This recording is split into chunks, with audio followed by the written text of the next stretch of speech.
What's up, everybody? Welcome back to the channel and welcome to my review of WWE Survivor Series 1997. So, before I get into this, I just want to say that the burnout is real. I watched this pay per view at the time of filming this almost like 2 weeks ago. I watched it, I want to say the day after I posted my Crown Jewel review, because I wanted to watch this early and film the review early because I could feel the burnout coming.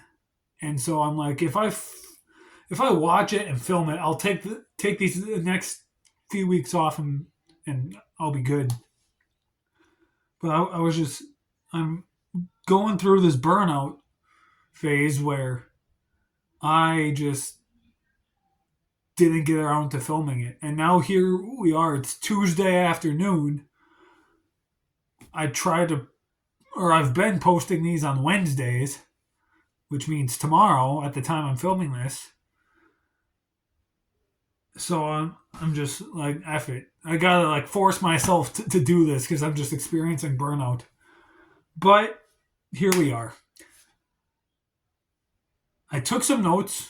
I didn't take very many notes, but it's not like my NXT Takeover Dallas review where I stopped taking notes and I got stuff wrong. I took notes. I just didn't take very many notes. But speaking of notes, I've got the pen here and the clipboard. So let's just do this. So, yeah, I apologize if this isn't that good. I'm just forcing myself to do this because I'm experiencing some burnout. Also, strawberries and cream Dr. Pepper is so good. I love this stuff. Oh, yeah, I love this stuff. Okay. Survivor Series 1997 happened on November 9th, 1997 at the Molson Center in Montreal, Quebec, Canada. 20,593 people in attendance. So it's weird because last week, 24/7 did a review of Survivor Series 2002. And he mentioned at the start of that was the first Survivor Series to happen in his lifetime. This Survivor Series here, Survivor Series 1997, is the first pay-per-view to happen in my lifetime. I was born October of 97. This happened November 9th of 97. So this was my very first pay-per-view to happen in my lifetime. And yeah. So we opened the show. And by the way, this show, let's see here, there's what? 1, 2, 3,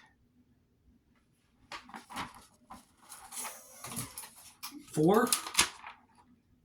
4 Survivor Series elimination matches on this card, which is strange because later on they would only make sure that they only have one, and then eventually come to brand split there'd be like 2 or 3. But early on they had a lot more, and even before this, even like the very first like 3 or 4 Survivor Series pay-per-views, every single match on the card was a Survivor Series elimination match. So go back and watch any of them from the 80s. You'll see that every one of them, the entire card just has the 4-on-4 or 5-on-5 elimination matches. So let's just get into this. The very first one, we have the Headbangers and the New Blackjacks, which is JBL and is it Barry Windham, I think. correct me if I'm wrong. I want to say it's Barry Windham, but I'm not 100%. But they fought the Godwins and the New Age Outlaws. Um, yeah, this match was fine. It's hard to grade these Survivor Series elimination matches just because there's so much that goes on. And sometimes it's just there's times where you've got like a handicap match or there's some form of like double teaming. There's just a lot going on, so sometimes it's kind of hard to to grade these. But this one wasn't bad. I liked this one. Some good stuff. This was, I think, the early days of the New Age Outlaws. I don't think Road Dogg and Billy Gunn were even called the New Age Outlaws yet at this time. I don't think. Because though DX was kind of a thing, it was only Triple H, Shawn Michaels, and Chyna at this time. I don't think the New Age Outlaws joined DX until after Shawn retired in '98, was it? Again, correct me if I'm wrong, but I'm pretty sure this was like really early on in the New Age Outlaws time as a team. But yeah, they did. This match was fun. The New Age Outlaws and the Godwins won the match. I gave it 3 stars. I didn't write down like all of the eliminations and who got out when because that's just too much work. But there were some good moments in this match. I liked it quite a bit. New Age Outlaws and the Godwins win. I gave it 3 stars. Up next, we had the Truth Commission versus the Disciples of Apocalypse, the DOA. Very, very short match. It was not that good. I didn't write very many notes down at all. The Truth Commission one, I gave it 2 stars. I was just bored watching this. I probably played on my phone for parts of this match. Like I was just bored, so I didn't write very many notes for that match. All I know is that the Truth Commission won, and from what I've seen of the match, I gave it 2 stars.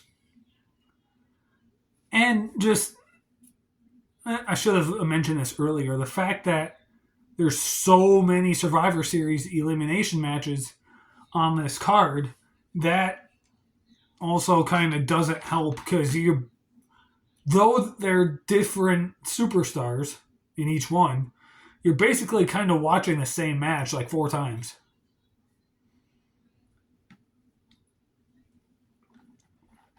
So it shows how this can be pretty boring. For example, the next match is the 3rd Survivor Series elimination match. Team Canada, which is the British Bulldog, Jim Neidhart, and Doug Furnas and Phil LaFond, versus Team USA, Vader, Goldust, Mark Miro, and Steve Blackman. This match was fun. All of the talent involved, Bulldog, Neidhart, Vader, Goldust, Mark Miro, Steve Blackman, everyone involved, even Doug Furnas and Phil LaFond, I've got no idea who they are. And I think I mentioned that in one of my WrestleMania reviews. Was it Mania 12 or 13 maybe? One of them. I've got no idea who they are. I've seen very, very, very, very, very few matches of theirs. But I didn't necessarily hate their performance in this match. The stars involved, like, you've got some of the best stars ever in the history of the company with Vader and Goldust and Bulldog and Jim Neidhart, who can put on great matches with pretty much anybody. And then Mark Miro is decent. Steve Blackman is decent. And then again, Doug Furnas and Phil LaFond. Again, no idea who they are, but they're not terrible.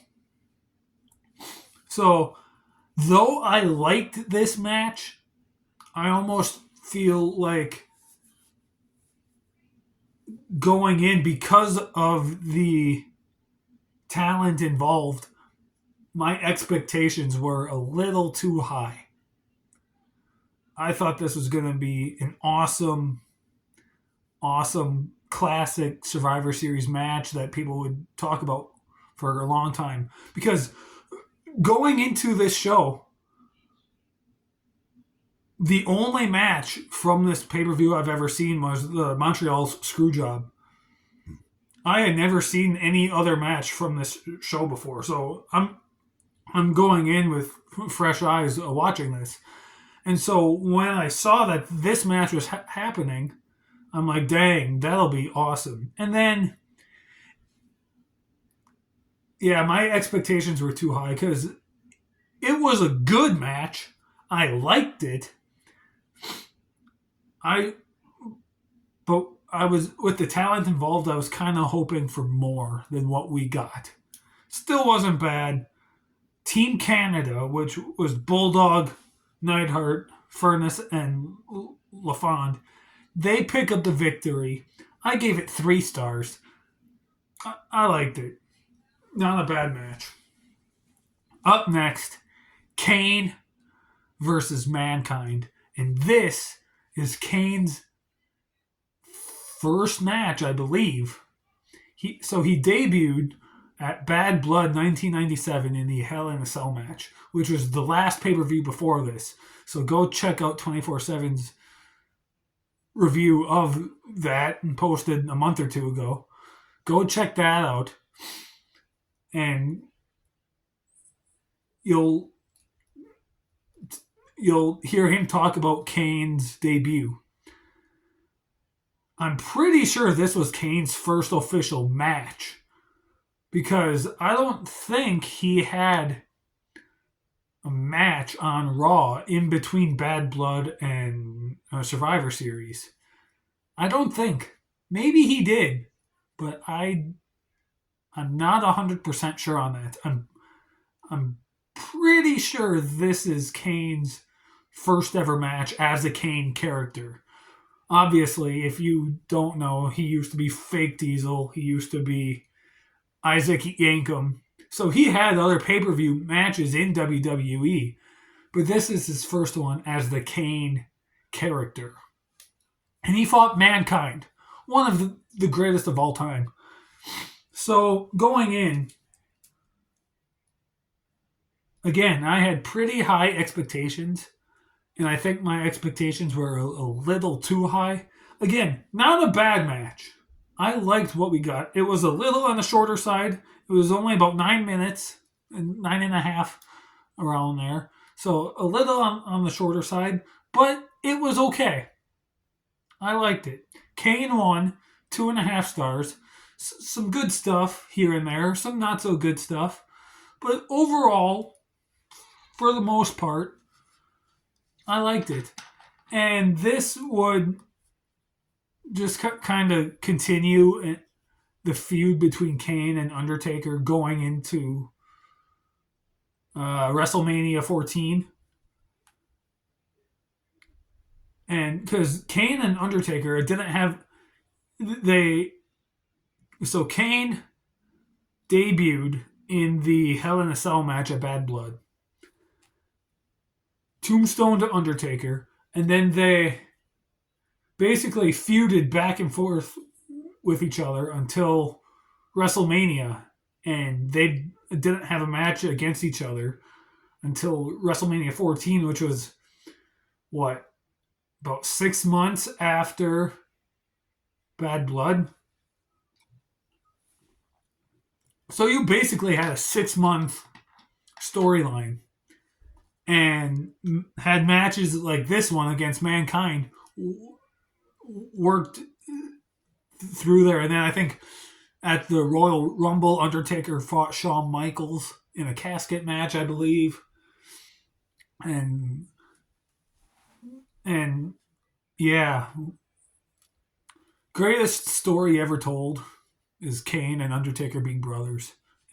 In my opinion, that's the greatest story ever told in pro wrestling. So yeah, this match though, get back on track. I liked it. Kane won. I gave it 2.5 stars. Again, my expectations were a little high, but I liked what we got. It wasn't that bad. Up next, the fourth and final Survivor Series elimination match. And another one where I was bored. Ken Shamrock, Ahmed Johnson, and the Legion of Doom versus the Nation of Domination. So, I will say this. I love the Legion of Doom, Road Warriors, whatever you want to call them. But Attitude Era, Legion of Doom, for some reason just doesn't feel right. I feel like what made the Legion of Doom famous and iconic was their run in WWE in the 80s, 10 years before this. That's when Legion of Doom was iconic and great. Not that they weren't great here, but they felt off during this Attitude Era run. And I've seen some other stuff with them from the Attitude Era from the 90s. And there was just something about them that just kind of felt off. To me, the Legion of Doom never really felt like Attitude Era stars. When I think of the Legion of Doom Road Warriors, I think of that 1980s team that we had. WrestleMania, what was it, 5? 4 or 5? Just in the 80s. I feel like them in the 80s are so much better and are talked about more then than they were here. And the Nation of Domination, you had The Rock on that team. Ahmed Johnson, I never hated him, but I was never the biggest fan of his either. Ken Shamrock, I mean, he's awesome. And then, yeah, the Nation of Domination, you've got The Rock, you've got Farouk. That whole team, The Rock, Farouk, Mark Henry, The Godfather, and D'Lo Brown, that whole team was awesome. The Nation of Domination is one of the best factions in pro wrestling history. But just something about this match, I was just bored. And it's not a bad match. But again, I was just bored watching it. I ended up playing something on my phone, scrolling through Facebook or Instagram or something. I forget. And that was 2 weeks ago. But I was bored. There wasn't a lot of excitement that happened. Ken Shamrock, Ahmed Johnson, and the Legion of Doom pick up the victory. I did give it 2 stars. Like, there were a few cool, fun spots, but over the match overall as a whole, I was just bored.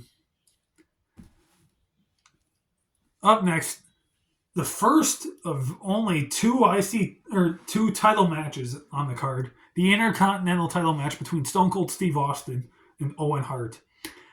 Correct me if I'm wrong, but I think this is when Stone Cold Steve Austin returned from injury. I think he had an injury. Was this when he returned from his broken neck? Or did he break his neck after this? I don't remember. But I know this is when he returned from injury. And yeah, it was a very short match. It was only like 4 minutes. Yeah, I was bored. I because it was so short. I didn't take barely any notes at all. Stone Cold Steve Austin won the match. I gave it 1 star because there's nothing to it. It's 4.5 minutes. So yeah, Stone Cold won. I gave it 1 star. Now the main event for the WWE title, the match that you guys have all been waiting for me to talk about. And I would not be surprised if a lot of you guys fast forwarded through the video just to get here because I'm sure people do that. The WWE title match where Bret Hart walks in as WWE champion and defends against Shawn Michaels. Now, before I get into this match, I want to say I'm going to review this as a match. I'm not going to go into too much depth and detail about the screw job. I may mention a thing or two here and there about it, but I'm not going to go into too much depth and detail because I already filmed a Wrestle Ramble talking about the screw job, and I will be uploading it with this video. So I'm not sure which one I'm posting first, but if that one's already posted, go check it out because there I go much more in depth on the screw job. So here I'm just going to kind of review this as a match, maybe mention a thing or two about the screw job, and that's it. Over there on the Wrestle Ramble is where I will go more in depth with the screw job. So this match, it started out fun. They're brawling through the crowd for probably gotta be like close to 10 minutes before the match even starts, before the bell rings. And from bell to bell, the match ain't that long. It's only about 12 minutes. But there's a lot of stuff going on, and it's actually a really good match from bell to bell. Really a good match. I would say it's honestly one of their better matches that they had against each other. I don't know if it's as good as the Iron Man match at Mania, which I do think is slightly overrated, but it's definitely better than their ladder match, for sure. And yeah, they were having a really good match. And then the screw job happened. And Bret Hart had said in numerous interviews that there was supposed to be about another 10 to 15 minutes yet of this match if the screw job didn't happen. And if that 12 minutes that we got was 4 stars, imagine the match we would have had if the screw job didn't happen and they went that last 15 minutes. This match is already talked about as one of the most impactful of all time because of the screw job. But imagine how much more it would have been talked about if it was a great 5-star match along with it. Like,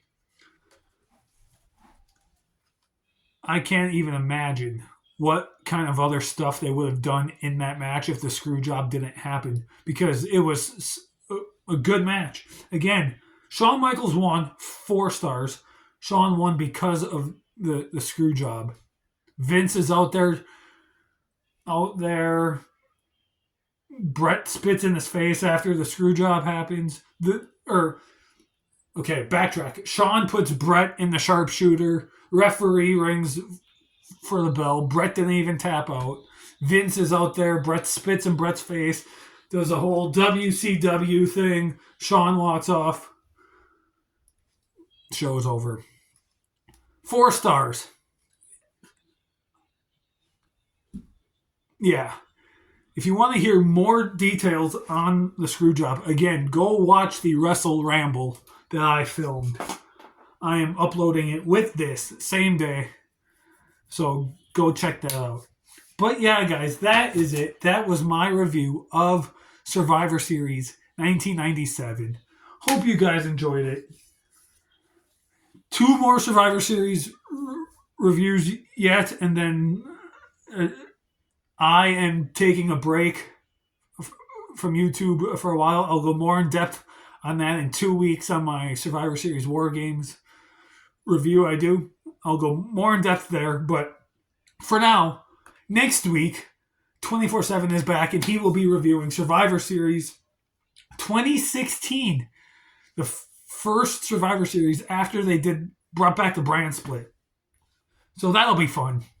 All right. Thank you so much for watching. Hope you guys enjoyed this review. Stay tuned for much more. See you next time.